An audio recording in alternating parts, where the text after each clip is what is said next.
I'd like to give you an introduction of learning about finance as a Muslim student. And I'd say it's divided into two things. The first thing is that interest is not allowed. And the second thing is that you have to give 2.5% in the form of a charity tax every year. And that's pretty much where it stopped.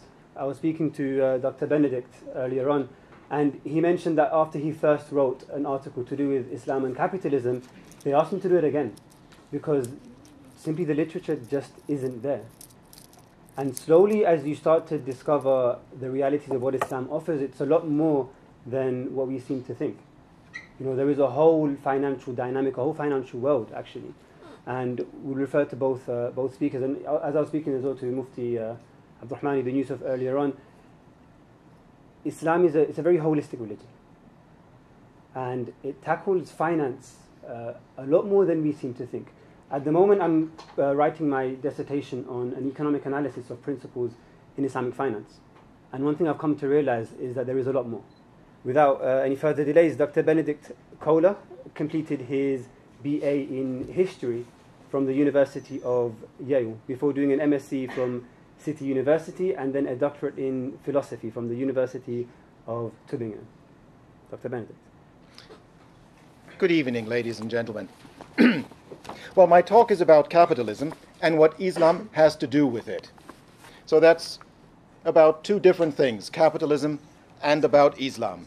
And I've been asked, first of all, to speak a bit about capitalism, because you don't want to have a talk about Islam and then finding out at the end, actually, we don't see the connection to capitalism. So let me start talking about capitalism.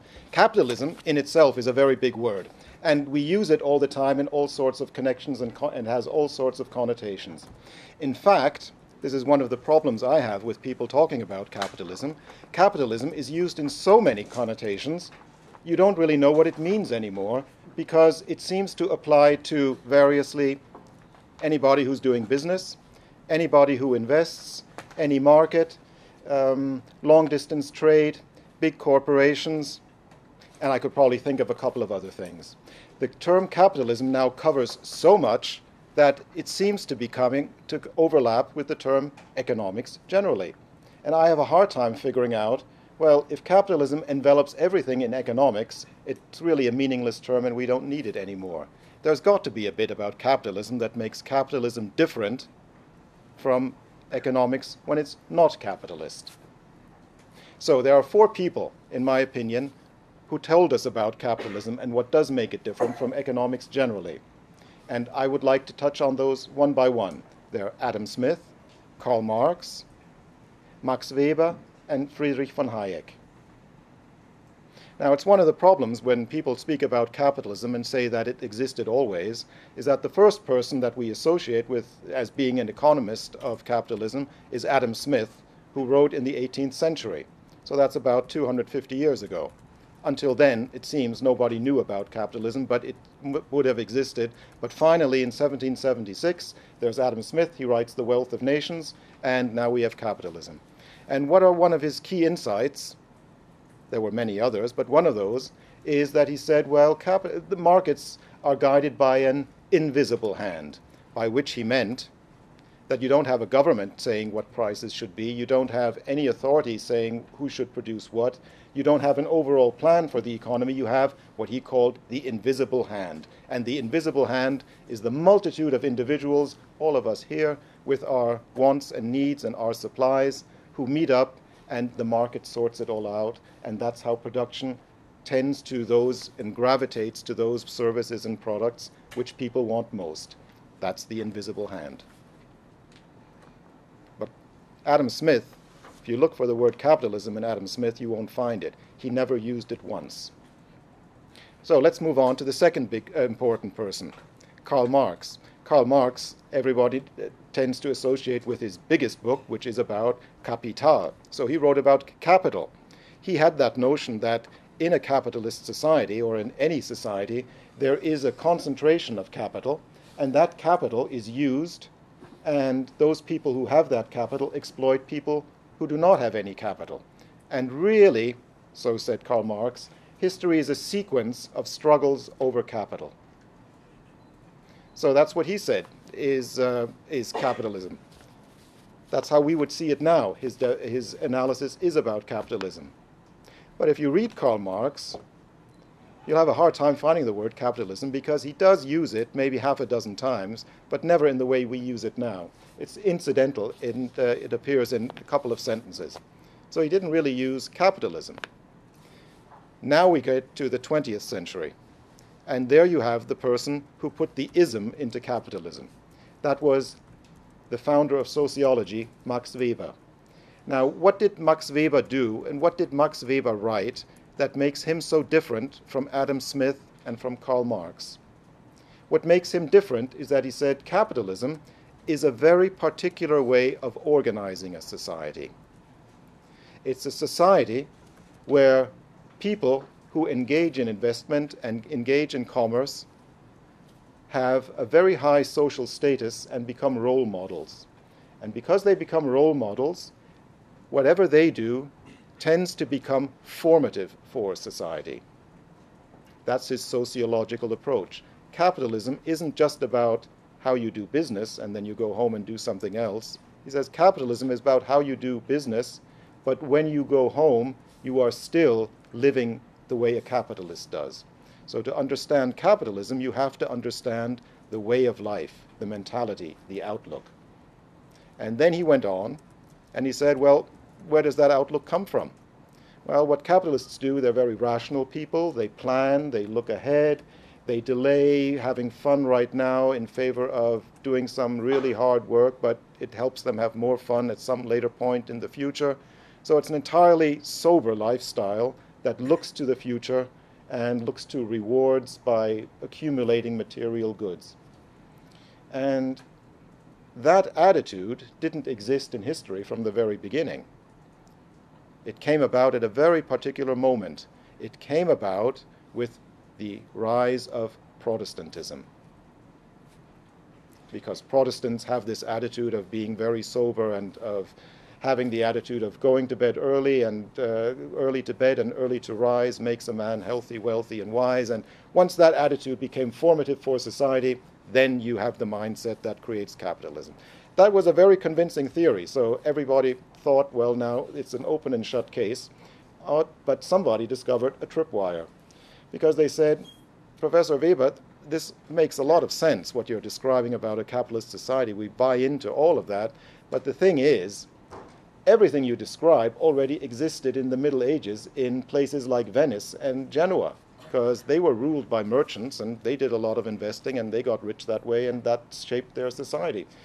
But in Venice and Genoa and in the Middle Ages, they didn't have any Protestants.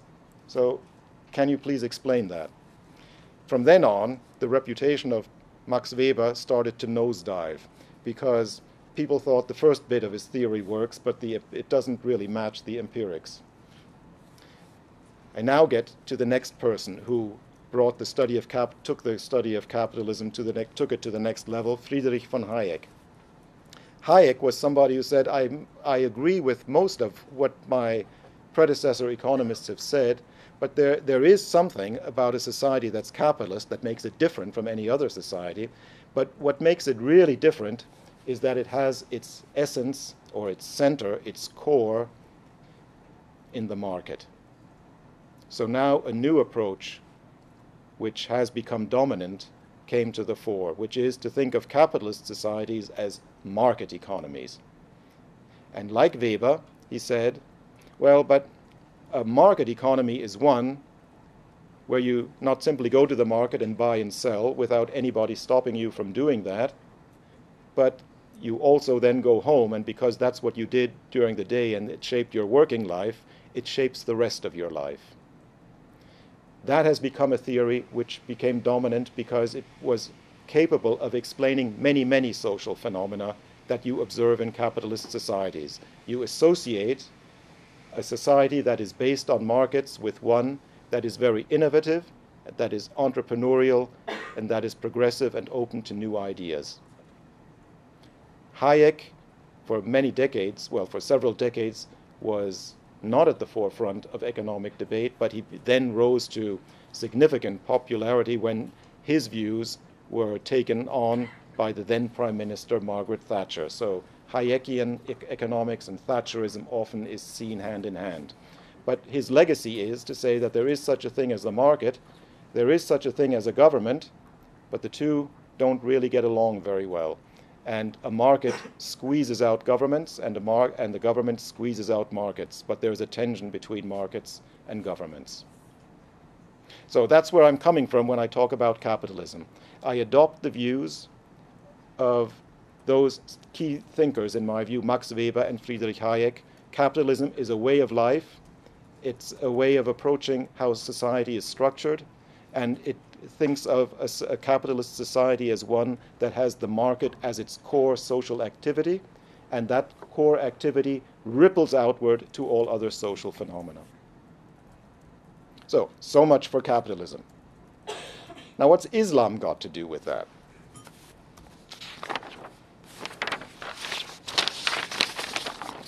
When you talk about capitalism, you tend to think about big cities, big companies, big department stores, luxuries, skyscrapers, and so on. Why do I claim capitalism began in Arabia, specifically with Islam? Well, the makings were already there before Islam came into being. They were already there during the age of ignorance, during Jahiliyyah. Why do I say that? Well, because Arabs at that time were unique in two particular respects. They didn't have a government, and they were worldwide traders. Arabs already, long before Muhammad was born, were trading in distant places as far away as China, and taking goods and transporting them to Europe. So right there, you have something in the Jahiliyyah which Hayek would have been very sympathetic to. It's not the absence of the government which he thought would be a problem. He would actually like that, because if there's no government to enforce the way people live, people have to find ways how to get along with each other on their own. And the second is, it was a society which lived off trading and taking goods from one part of the world to another. So they were very outward looking, and they were accustomed to living in different legal frameworks. That made Arabs in the Jahiliyyah very different. So let's move on to a particular city in Arabia, to Mecca. Mecca was one of the cities in Arabia in the Jahiliyyah that was a center for devotion and for pilgrims. And when those pilgrims congregated and convened in Mecca, they had an opportunity to trade. So religion, so pilgrimage and trade developed side by side in Mecca long before Muhammad was born.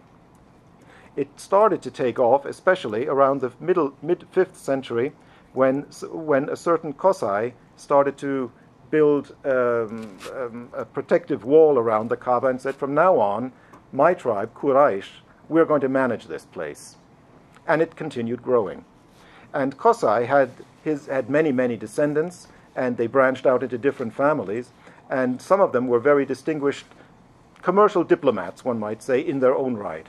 One of those was a man whose name is known because people generally refer to Hashemites as an important branch of Arab clans, and that was the man who gave the name to Hashemites, Hashim. Hashim was someone who did something that was then very new. Not only did he go and travel across deserts heading at the head of caravans, what he did was he was a commercial diplomat who wrote trade treaties with the heads of tribes through whose areas he traveled. It went something along the lines like this. He said, listen guys, instead of you trying to ambush us, why don't we have an agreement here? You give us some of those goods that you would like to see sold in the Mediterranean. We'll take them to the Mediterranean, sell them, and when we get back, we'll split the profit. How does that sound? It saves you a lot of trouble and saves us a lot of headache, and it's a win-win situation. And these agreements were called the Ilaf. The Ilaf were very important because they did something, coincidentally, which the Haram in Mecca already did. They created a particular area where that guaranteed personal property and pursuit of trade. So Hashim was another very important person to get after Qusay. By the time Muhammad was born, Mecca was already a thriving trade center, and caravans going on the Ilafs from Mecca comprised as many as 2,500 camels. So these were pretty big businesses that were with division of responsibilities, which were already in train at the time Muhammad was born. Now, Muhammad was born an orphan. His father was a caravan trader, and who had died while his mother Amina was expecting Muhammad. So he died. He died at a time when he did not yet have very much money, and Muhammad grew up a poor kid. But Muhammad had certain immaterial assets, because he was a direct descendant of Qusay and Hashim. So he came from a family that had, for several generations, been distinguished as caravan traders and as commercial diplomats. When he grew up, he started out as a shepherd, but he didn't stay a shepherd. His uncle Abu Talib arranged an introduction for him to find someone invest so that he too could be a caravan trader, which he did in his early 20s. And in his mid-20s, he married the person who was his investor, Khadija. They were married for, I think, about 25 years. So Muhammad, who came from a commercial diplomatic family, who came from a family of caravan traders, married a caravan investor, and for a long, long time had day-by-day exposure to the mechanics of investing in caravans. Now, just for a moment, let's just look at these caravans. I already said they comprised, say, 2,500 camels. When you have 2,500 camels setting forth, there's a lot of organization that needs to go on. Somebody has to decide when they leave. You can't have a couple of camels leaving first, and a couple the next day, and so on. If you want to organize it so that they're secure, you want them all to leave on the same date. For that to happen, everybody has to equip those camels by a certain date. For that to happen, production and supply has to be organized. So you have a vertical supply chain which has to be organized in the city. You also have something which is very important for the development of capitalism. Somebody needs to put up the money for this, because you have to pay salaries, you have to buy camels, and you have to make sure that those people who made money by selling can still wait for the caravan to return. What you need is somebody to underwrite the risk. So already in the days of Muhammad, you had what we would now call a capital market. You had some people who managed caravans, some people who were staffers on caravans, some people who supplied the goods that caravans would sell, and some people who invested in them. And one such investor was the wife of Muhammad, Khadija. When Muhammad then discovered his vocation and became a prophet, his first convert was his wife, Khadija. So in Islam, you have something that's very unusual for a religion. You have a religion where the prophet was an entrepreneur and where the first convert was a female venture capitalist. But that does not explain what Islam has got to do with capitalism. That could just be coincidental. What happens, the trigger, the tipping point for capitalism was after Muhammad emigrated to Medina and started to put his vision of an ideal society into practice. There were many aspects of his reforms, but I'm just going to stick to two in particular. Those two relate to market practices. The first is that Muhammad started a market in Medina. And when he started a market, he announced to his community, this is your market, and then he added something which was really key, and let there be no tax on it. So he started a market. That's not unusual, but he started one that was tax-free. So here you have something that's economic policy, that's fiscal competition. He's inducing trade and attracting trade to his particular market through fiscal incentives. And there's a second step that is critical, and that is even more, that's of seminal importance in the history of economic thinking. This occurred at a time when there was a famine in Medina, and as was customary at the time, people would expect authorities to fix prices for food necessities. I should say that it was customary at the time in markets all over the Middle East for people in charge of communities to fix prices for daily necessities. But Muhammad, on this occasion, when people appealed to him and said, look, our budgets are being squeezed because food prices are going up, on this occasion, he didn't do what his adherents hoped he would do. He didn't set prices. On the contrary, he said, prices are in the hand of God. Fixing a price was something which he specifically excluded from his remit as leader of the community. This was, in my opinion, one of the seminal statements in the history of economic thought. I mentioned earlier that Adam Smith said markets are managed or are guided by an invisible hand. Well, Muhammad said that in Medina at the time, much earlier, and introduced this not as a theoretical concept, but as a practical policy guideline. So these two steps alone, and there was a whole raft of other steps, led to the creation of a capitalist market. Why do I call that a capitalist market? I just want to reiterate that a society where governments do not intervene in entrepreneurs who engage in market practices. Now, Muhammad died, and one of the things Hayek said that you can find, that he predicted that you can find in a society that's capitalist, is a spirit of exploration and initiative and entrepreneurial innovation.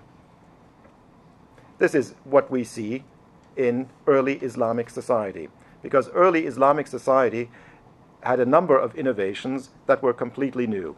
Some of those began already in the lifetime of Muhammad, some of those happened later. The first one that I would like to mention, I'm just going to mention three. The first one is the Waqf, the Islamic charity. It was Muhammad who created a new concept of providing public welfare. The Waqf is an institution, would be generally known. The Waqf is an institution that provides public welfare, and it has its own endowment. The first time a Waqf was created was a few years before Muhammad passed away, and he set up the first Waqf in cooperation with the later Caliph Umar. So Muhammad and Umar were the first people involved in setting up the first Waqf. Setting up a charity in itself is not an innovation. Charities have existed since humankind banded together in societies. But Waqfs are different because Waqfs are their own legal entities, which are ring-fenced from interference by external sources. So a Waqf was a seminal financial innovation.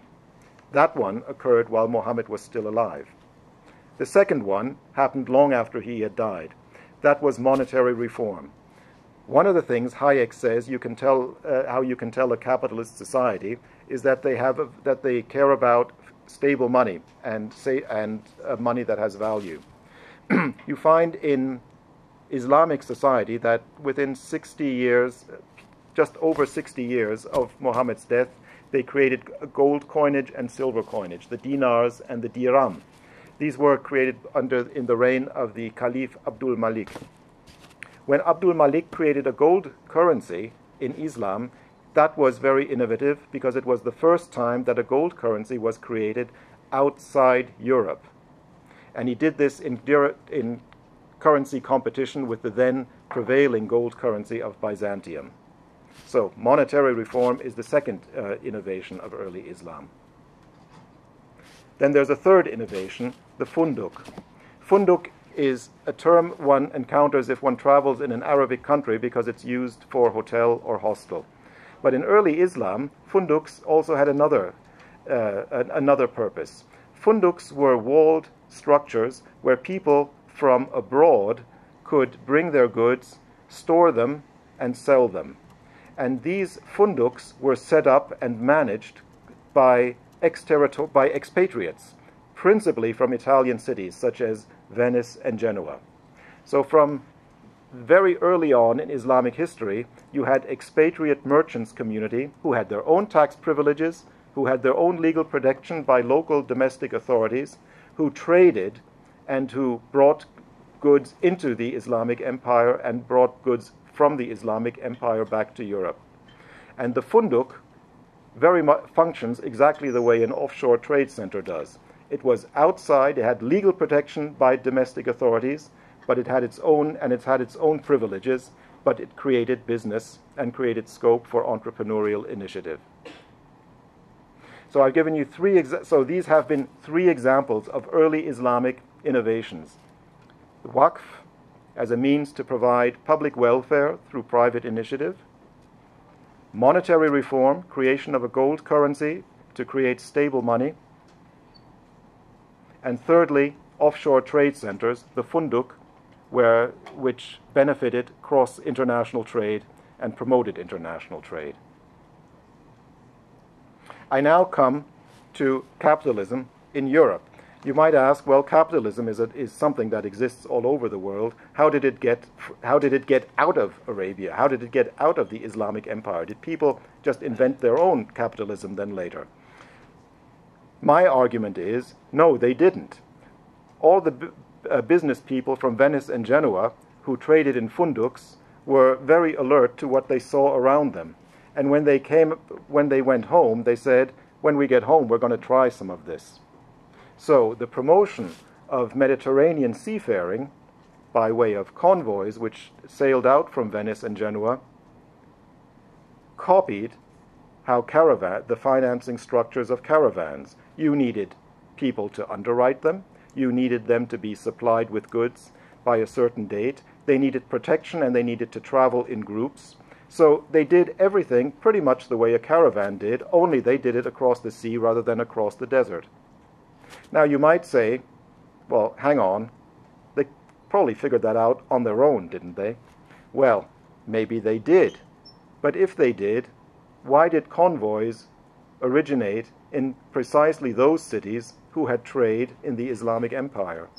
If the idea offered itself equally to everyone, you would have seen convoys in France or in Spain or in England or in Germany.